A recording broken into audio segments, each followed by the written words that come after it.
Oke, Assalamualaikum warahmatullahi wabarakatuh. Oke, kali ini saya akan berbagi tentang hormon kebahagiaan. Oke, bahagia itu adalah di saat kita berbagi cerita bersama teman. Bahagia itu adalah di saat berkumpul bersama keluarga. Bahagia itu adalah ketika kita bisa berkarya. Bahagia itu adalah ketika kita dicintai dan dihargai. Bahagia itu adalah ketika kita belajar dari kesalahan. Bahagia itu adalah ketika kita bisa memberi. Bahagia itu adalah ketika kita bisa menjadi diri sendiri. Bahagia itu adalah ketika kita sehat. Atau bahagia itu adalah ketika kita mampu bersyukur. Kebahagiaan itu bisa dimunculkan dari emosi yang kita alami, dan jika dijelaskan secara ilmiah, emosi ini dibentuk oleh beberapa zat yang ada dalam otak kita atau neurotransmitter.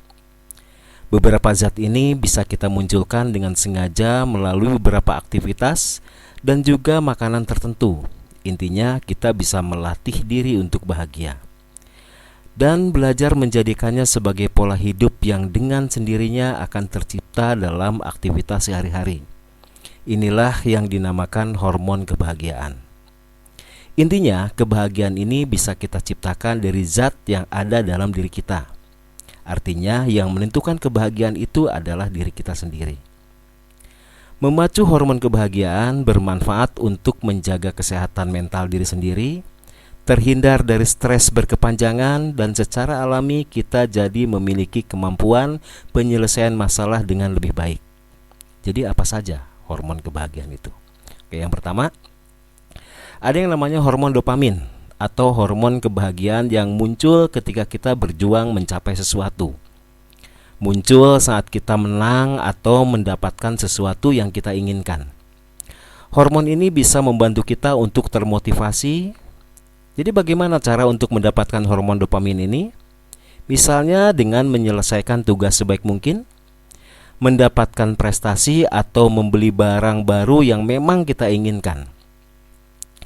Tapi kelemahan dari dopamin ini adalah seringkali menghasilkan efek nagih.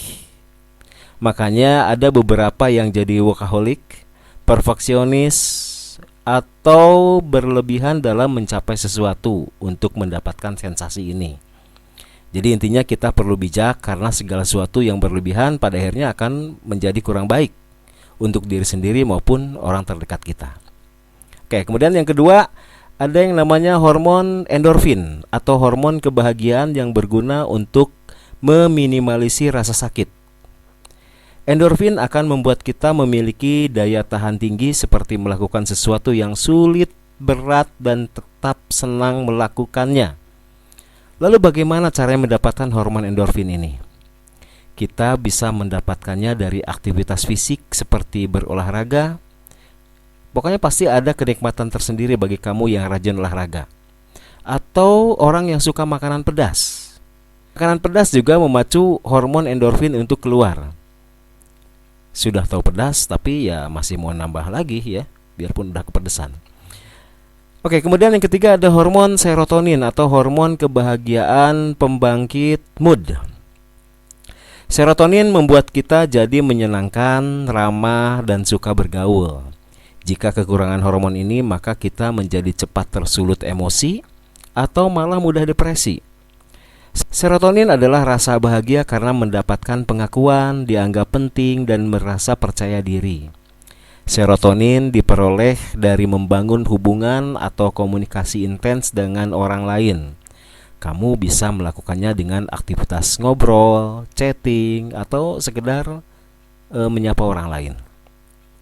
Oke, kemudian yang keempat, ini namanya hormon oksitosin atau sering disebut juga dengan hormon cinta. Ya. Oksitosin adalah kebahagiaan yang didapatkan dari keintiman dan juga kepercayaan. Oksitosin secara alami akan membuat kita merasa aman, nyaman, dan merasa bahwa semua akan baik-baik saja. Cara mendapatkannya adalah dengan mendekatkan diri pada orang-orang yang kita sayangi dan percayai. Selain itu, oksitosin juga bisa kita peroleh melalui kebaikan yang kita lakukan kepada orang lain. seperti melakukan kegiatan sosial, bermain dengan anak kecil, merawat hewan, membantu orang yang ada dalam kesulitan. Intinya, hormon oksitosin adalah kebahagiaan yang bisa kita dapatkan dengan cara membahagiakan orang lain. Nah, itu teman-teman beberapa hormon kebahagiaan yang saya share hari ini. Ingatlah bahwa kebahagiaan itu kita yang menciptakan. Jadi, jangan lupa bahagia. Wassalamualaikum warahmatullahi wabarakatuh.